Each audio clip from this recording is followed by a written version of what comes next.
Hello friends. तो आज हम पेपर 1 चैप्टर 4 ऑर्गेनाइजेशन का एक सब टॉपिक है रेगुलेटरी बॉडीज, रेगुलेटरी अथॉरिटीज भी कह सकते हैं, उसे हम लोग समझेंगे। और जैसा कि आपको मेरा मोटिव पता ही है, कम से कम समय में क्रिस्प नोट के साथ किसी भी टॉपिक को आप समझ लें जो आपको हेल्प मिले मेंस एग्जाम लिखने में। तो आइए समझते हैं। तो आपके दिमाग में आ रहा होगा कि एडमिनिस्ट्रेशन और रेगुलेशन में फर्क क्या है। तो आप यहाँ देखें देखें कि एक्ट ऑफ एडमिनिस्ट्रेशन का जो एम होता है वो एक स्टेबिलिटी और ऑर्डर के तरफ इसका मोटिव होता है। लेकिन जो रेगुलेशन की जहाँ बात की जाती है वहाँ पे फैसिलिटेशन, मतलब कि आपको फैसिलिटेट किया जा रहा है, आपको एक इन्वायरमेंट दिया जा रहा है जिसमें आप ग्रो कर सके, आप इनोवेट कर सकते हैं। आपको एक लेवल प्लेइंग फील्ड देने की बात की जाती है रेगुलेशन में।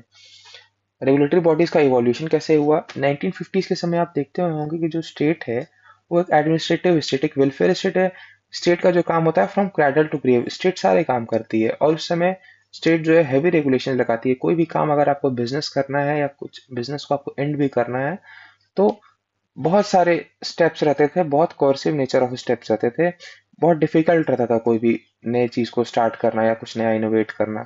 तो उस समय रेगुलेशन जो था, हैवी रेगुलेशन की बात होती थी। और अब स्पेसिफिक इंडिया में देखेंगे तो इंडिया में इसे लाइसेंस राज और इंस्पेक्टर राज की कहा जाता है। 1980s के समय कॉरपोरेट स्टेट की बात हुई। कॉरपोरेट स्टेट जैसे कि उस समय लिबरलाइजेशन, प्राइवेटाइजेशन, ग्लोबलाइजेशन का एरा था, न्यू पब्लिक मैनेजमेंट का एरा था, जिसमें रेगुलेशन एंड फैसिलिटेशन की बात की गई और सेक्टर स्पेसिफिक रेगुलेटर्स इसमें इमर्ज हुए। और अराउंड 2000 जो है कॉर्पोरेट वेलफेयर स्टेट की बात हुई। कॉर्पोरेट वेलफेयर स्टेट में इसमें आप देखेंगे कि री रेगुलेशन की बात हुई है। इसमें whole of the government approach की बात हो रहा है। ये जो इवोल्यूशन प्रोसेस है, आप अभी इसको ओवरऑल समझ लीजिए, आप स्टेप बाय स्टेप आगे समझेंगे। और ये जितने भी है ना, administrative state, state, corporate welfare state, ये सारे की टर्म्स हैं। आपको एग्जाम में लिखने में बहुत हेल्प मिलेगा। आप उसको नंबर फेच कर अच्छा नंबर स्कोर कर सकते हैं इन सब वर्ड्स के इस्तेमाल से। एक वर्ल्ड बैंक का रिपोर्ट है, इसमें लिखा गया है कि quality of services and products depend upon quality of regulation. आप इस स्टेटमेंट को कहीं इंट्रोडक्शन या कहीं आप कंक्लूजन में इसको इस्तेमाल कर सकते हैं। अब आप समझिए कि एक अच्छा रेगुलेशन क्या होता है, what is the principle of good regulation. तो एक इसका निमोनिक है टैकरेप। टैकरेप इसे से हो गया ट्रांसपेरेंसी, ए से हो गया अकाउंटेबिलिटी, सी से हो गया कॉम्पिटिटिवनेस, आर से हो गया रिस्पॉन्सिबिलिटी, ई से हो गया एफिशिएंसी, पी से हो गया प्रोफेशनलिज्म, एंड फिर पी से हो गया प्रोएक्टिवनेस एंड इनोवेशन। तो ये प्रिंसिपल ऑफ गुड रेगुलेशन है। अब आप समझिए कि important characteristics for ensuring independent functioning of regulators. एक रेगुलेटरी बॉडी कैसे इंडिपेंडेंट फंक्शन कर पाए, उसको हम समझेंगे कि क्या क्या कैरेक्टरिस्टिक्स होगा जो कि हेल्प करेगा कि रेगुलेटरी बॉडी जो है इंडिपेंडेंट फंक्शन कर पाए। तो इसको एक एक्ट ऑफ पार्लियामेंट से स्टैब्लिश किया जाए और उस एक्ट में इसका फंक्शन और पावर जो है और सर्विस कंडीशन जो है क्लियरली डिफाइंड रहे, कोई कंफ्यूजन ना रहे। उसके अंदर जो मेंबर्स हैं वो सारे एक्सपर्ट्स रहे। और जो रेगुलेटरी बॉडीज है उनको quasi legislative, executive and judicial powers भी दिया जाए। और और फाइनल बात, उनको फाइनेंशियल इंडिपेंडेंस रहे, उनको फाइनेंशियल रिसोर्स के लिए बहुत इधर उधर भागना ना पड़े, उनका फाइनेंशियल इंडिपेंडेंस रहे। रेगुलेटरी बॉडीज का जो शुरुआत होता है 1887 में यूएस में इंडिपेंडेंट रेगुलेटरी कमीशन के थ्रू। वहाँ के रेगुलेटरी कमीशन का जो कैरेक्टरिस्टिक्स होता है, वहाँ पे कोलेजियल टाइप होती है, कोलेजियल मतलब ग्रुप टाइप। अब वहाँ पे जो आईआरसी का जो इंडिपेंडेंट रेगुलेटरी कमीशन का जो कैरेक्टरिस्टिक्स था, वहाँ पे जो उन्हें quasi legislative, executive, judicial power के साथ साथ उन्हें पुलिस पावर भी थी किसी को डिटेन करने का। वहां पे रेगुलेटरी बॉडी के चेयरपर्सन या मेंबर को तो अपॉइंट तो प्रेसिडेंट करते हैं, लेकिन रिमूव कांग्रेस करते हैं। इंडिया में जैसे पार्लियामेंट है। ये क्या दिखाता है, ये एक इंडिपेंडेंस शो करता है कि हाँ, अगर ऐसा नहीं कि सरकार अगर किसी को रेगुलेट किया, अगर वो सरकार के खिलाफ ही रेगुलेशन में कुछ बात बोले या कुछ करे, तो ऐसा नहीं कि प्रेसिडेंट उसको चाहे तुरंत हटा दे, नहीं। वो बात जाती है कांग्रेस में, डिस्कशन होता है क्या रीजन है, तो इसका इंडिपेंडेंस शो करता है। रेगुलेशन आखिर जरूरी क्यों है, क्या क्यों इंपॉर्टेंट है, क्या जरूरत है रेगुलेशन का। तो आप देखेंगे कि पहले ट्रेडिशनली जो 1950s के समय जो बात थी वो वेलफेयर एडमिनिस्ट्रेशन का बात था, और जो स्टेट था वो इनएफिशिएंट था, बहुत हैवी रेगुलेशन थी, बहुत कुछ इनोवेशन, कुछ बस वो स्टेबिलिटी एंड ऑर्डर की बात करती थी। इंडिया के कॉन्टेक्स्ट में आपने देखा ही ऊपर की लाइसेंस राज और इंस्पेक्टर राज की बात होती थी, हैवी रेगुलेशन एंड कंट्रोल होती थी। 1980s और 90s के समय एक कंसर्न हो गया कि नहीं, हमें सिर्फ स्टेबिलिटी एंड ऑर्डर नहीं चाहिए, हमें क्वालिटी और इनोवेशंस भी चाहिए, प्रोडक्ट की क्वालिटी होनी अच्छी चाहिए, कुछ नए इनोवेशंस होने चाहिए। तो ये हमारा कंसर्न चेंज हो गया 1980s और 90s के समय। और थर्ड आप देखते हैं कि अगर आप प्राइवेटाइजेशन ही सिर्फ करें विदाउट रेगुलेशन, तो कहीं ना कहीं ऐसे नेगेटिव टर्म जैसे कि मोनोपोली और क्रोनी कैपिटलिज्म को जन्म देती है। तो ये तीन चीजें हैं जो कि आप रेगुलेशन को जो है इम्पोर्टेंट बनाती है कि ये तीनों चीज होना चाहिए। डेवलपमेंट रिलेटेड टू रेगुलेशन, आप ऊपर देखेंगे कि वेलफेयर एडमिनिस्ट्रेशन से कॉर्पोरेट स्टेट से कॉर्पोरेट वेलफेयर स्टेट की ओर इंडिया बड़े मतलब रेगुलेशन इमर्ज करता है। रेगुलेशन इंडिया में रेगुलेशन कैसे होता है, तो आप देखेंगे इंडिया में सेबी बना, आईआरडीएआई बना, ट्राई बना, पीएफआरडीए बना, एफएसएसएआई बना, सीसीआई बना, रेरा बना, रेलवे टैरिफ अथॉरिटी बना, सारा कुछ बना, डिफरेंट डिफरेंट लॉ से और डिफरेंट डिफरेंट उनका पावर फंक्शन का डिफाइन किया हुआ है। आप ये एक डायग्राम देख सकते हैं कि रेगुलेशन का जो कॉन्सेप्ट है 1990s के बाद, 1918-19 के बाद उसका जो कोर्सिव नेचर है वो कहीं ना कहीं डाउन, बहुत ज्यादा हैवी रेगुलेशन नहीं, पहले बहुत हैवी रेगुलेशन हुआ करता था, फिर वो धीरे धीरे कम हो रहा है। आज की डेट अभी स्थिति है, आप देखेंगे कि रेगुलेशन जो है वो अभी इस स्थिति पे है। और इम्पैक्ट समझते हैं कि कॉर्पोरेट स्टेट रेगुलेशन जो 1980s 90 का समय था, उसमें जो उसका इम्पैक्ट क्या पड़ा, तो तो देखा गया कि इकोनॉमी जो है ग्लोबलाइज्ड हो गया, इंटर कंट्री जो है इंटरनेशनल लेवल पे व्यापार होने लगे, कॉम्पिटिटिवनेस बढ़ गया, जिससे कि क्वालिटी और सर्विस में और ऑफ प्रोडक्ट में इंप्रूवमेंट आया। इंडिया स्पेसिफिक आप देखेंगे तो D control and D regulation की बात की, जिसमें कि एमआरटीपी एक्ट को एबॉलिश कर दिया गया है, फेरा वॉज चेंज टू फेमा। और पब्लिक एडमिनिस्ट्रेशन में आप देखेंगे कि डी ब्यूरोक्रेटाइजेशन का कॉन्सेप्ट है, मतलब कि कोर्सिव नेचर ऑफ ब्यूरोक्रेटाइजेशन, ब्यूरोक्रेसी का वो हट गया और उसमें transparency, accountability and globalised nature देखा गया।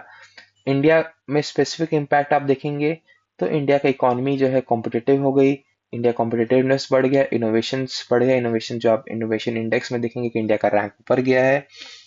इंडिया जो है जीडीपी में फोर्थ रैंक है इन ग्लोबल वर्ल्ड।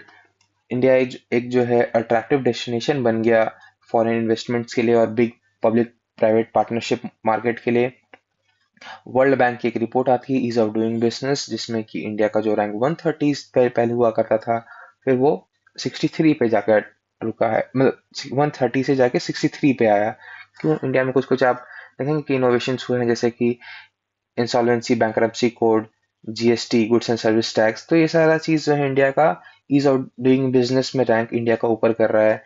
आप देखेंगे कि quality of infrastructure, power, transportation, telecom regulation, ये सारा चीज इंप्रूव किया है।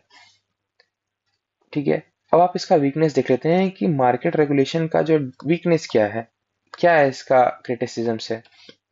तो देखा गया कि कॉर्पोरेट स्टेट रेगुलेशन में था कि too much market friendly approach और less emphasis on effective regulation, effective regulation पे कम ध्यान दिया गया, सिर्फ मार्केट को ही फ्रेंडली अप्रोच पे ध्यान दिया गया।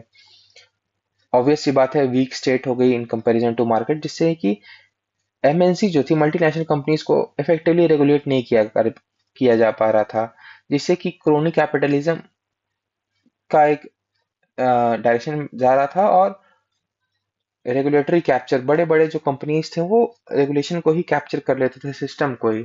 बल्कनाइजेशन मतलब बहुत अलग अलग सेक्टर स्पेसिफिक रेगुलेटर्स थे, जैसे, तो उससे क्या होता था कि बहुत ज्यादा रेगुलेटर होने से कोऑर्डिनेशन प्रॉब्लम देखा जाता था, कोऑर्डिनेशन प्रॉब्लम हो रहा था।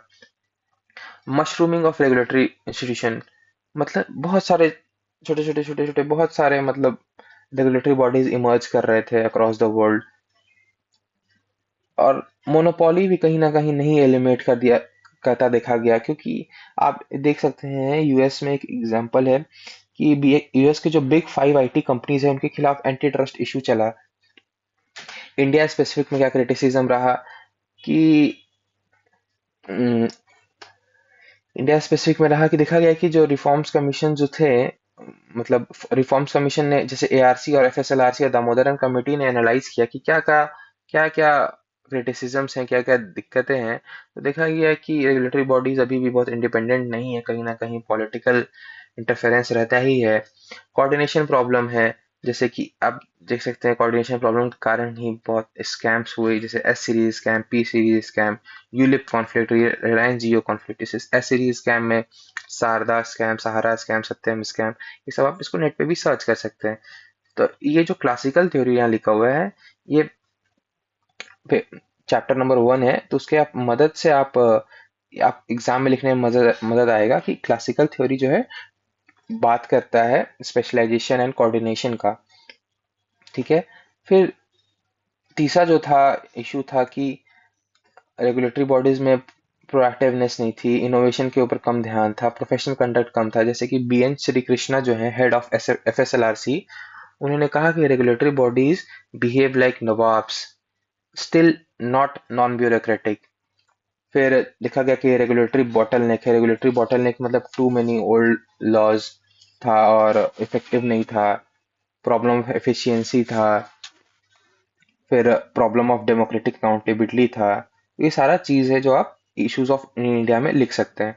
फिर री रेगुलेशन की बात होती है। री रेगुलेशन जो है 2000 के बाद का समय होता है। री रेगुलेशन क्या होता है, ये जो आप ऊपर देखे ना, कॉर्पोरेट वेलफेयर स्टेट्स और पोस्ट ग्लोबलाइजेशन एरा, वही है री रेगुलेशन। री रेगुलेशन का इमरजेंस क्या हुआ, क्यों, क्या रीजन था इमरजेंस होने का? तो देखा गया कि जो रेगुलेशन था बहुत ही बाल्कनाइज्ड हो गया। आप देखेंगे बाल्कनाइजेशन बहुत सेगमेंटेड हो गया, कोऑर्डिनेशन प्रॉब्लम हो रही थी। तो जो री रेगुलेशन फेज था वो बात करता है रीस्ट्रक्चरिंग का। रीस्ट्रक्चरिंग जैसे क्या कि बहुत सारे जो स्पेशलाइज्ड या सेक्टर स्पेसिफिक रेगुलेटर्स हैं, बहुत बाल्कनाइज्ड हैं, सेगमेंटेड हैं, उनको कोऑर्डिनेट किया जाए, उनको इंटीग्रेशन किया जाए। मेनली ये इंटीग्रेशन की बात करता है री रेगुलेशन फेज। ठीक है। तो जितनी भी रेगुलेटरी बॉडीज हैं उनका इंटीग्रेशन किया जाए। ये whole of the government approach को प्रमोट करता है। Whole of the government approach को आप कह सकते हैं कि डोर टू डोर, आप एग्जांपल ले सकते हैं डोर टू डोर सर्विस का। तो डोर टू डोर सर्विस का जैसे एग्जांपल हो गया, सपोज आपको कहीं जाना है, आपके शहर में अगर मेट्रो है और आपको किसी जगह पे जाना है, एक आपके अपने फ्रेंड के घर पे, तो एक whole of the government approach का हो सकता है, मतलब कि आप एक बुकिंग किए कि आपको आपके फ्रेंड के, आपको अपने यहाँ से अपने फ्रेंड के घर पे जाना है, तो एक ही बुकिंग पे आपको सारा सर्विस मिल जाएगा। आपके डोर से आपको पिकअप किया जाएगा किसी कैब से या किसी बाइक से, फिर आपको मेट्रो पे छोड़ा जाएगा, मेट्रो से आप उस जगह पे जाएंगे, फिर मेट्रो से आप उतरेंगे, वैसे ही आपको कैब सर्विस या बाइक सर्विस आपके फ्रेंड के घर छोड़ा जाएगा। तो एक डोर टू डोर सर्विस का एक एग्जांपल हो गया छोटा सा। आप इसको और चाहे तो आप पढ़ सकते हैं, आप इसको समझिए।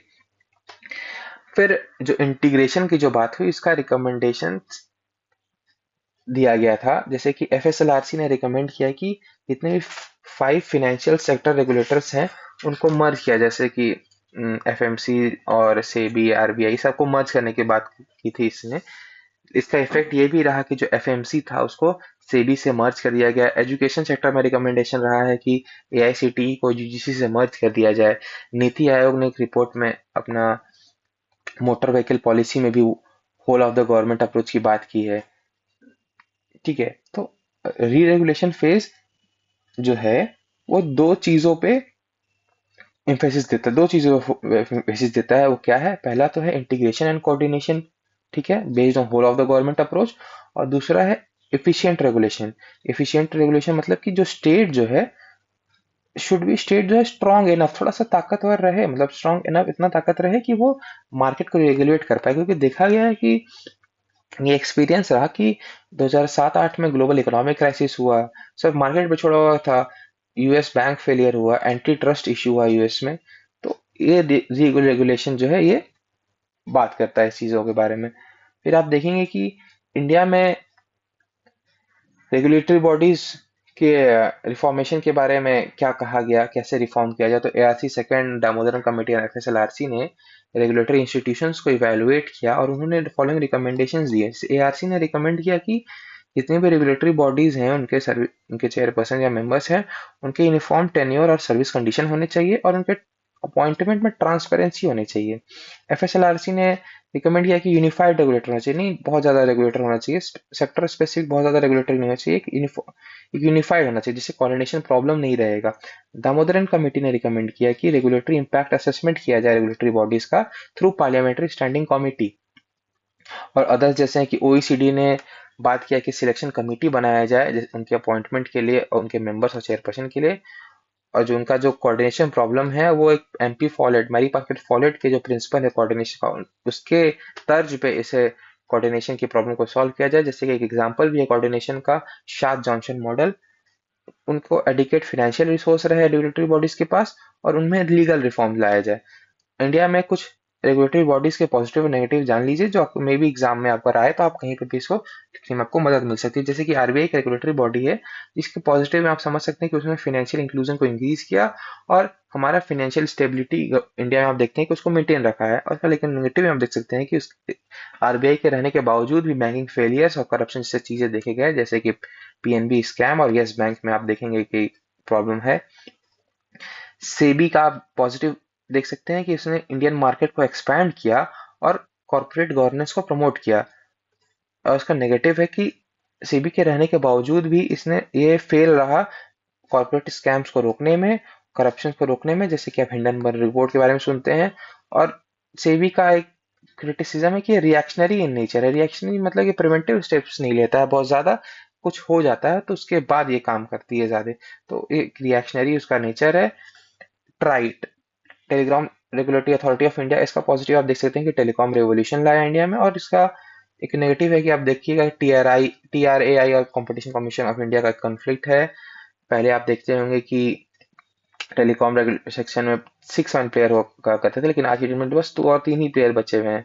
आज की टीम कॉल ड्रॉप का भी प्रॉब्लम जो है वो बना हुआ है। सो ये रेगुलेटरी बॉडीज का चैप्टर खत्म हुआ।